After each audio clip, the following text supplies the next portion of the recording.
Saudara, ke sorotan lainnya, berangkat dari keprihatinan kurangnya fasilitas sekolah di Pulau Tegal, Kabupaten Pesawaran Lampung, seorang istri prajurit TNI Angkatan Laut tergerak untuk menjadi guru relawan. Ia rela bolak-balik menyeberangi lautan untuk mengajar anak-anak di Pusat Kegiatan Belajar Masyarakat atau PKBM Pulau Tegal.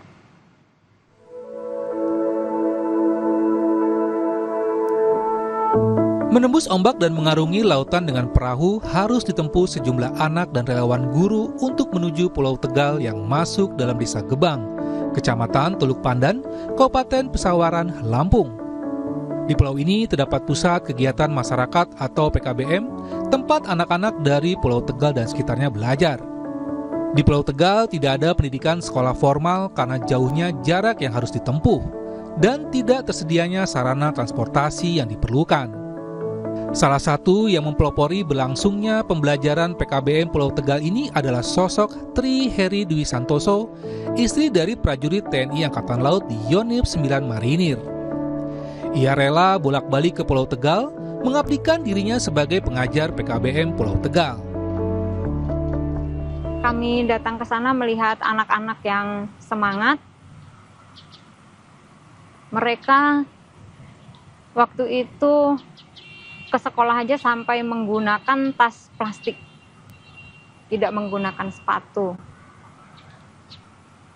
Dan di situ kami, walaupun mereka untuk warga dan orang tua kurang welcome sama kami tetap melaksanakan pelayanan karena melihat anak-anak tersebut. Atas dedikasinya di dunia pendidikan, apresiasi luar biasa diberikan Kepala Staf Angkatan Laut, Laksamana TNI Muhammad Ali bersama Ketua Umum Jalasan Antri, Vera Muhammad Ali, kepada Tri Heri Dwi Santoso. Bahkan, Tri sempat meraih juara 1 bidang pendidikan dalam Lomba Wanita Inspiratif dalam rangka HUT ke-57 Dharma Pertiwi tahun 2021. Hal ini sekaligus jadi bukti nyata bahwa peran istri prajurit tidak hanya mendukung tugas suaminya saja, tetapi juga dapat berkontribusi memberikan peran positif bagi masyarakat sekitar. Tim Liputan, Kompas TV.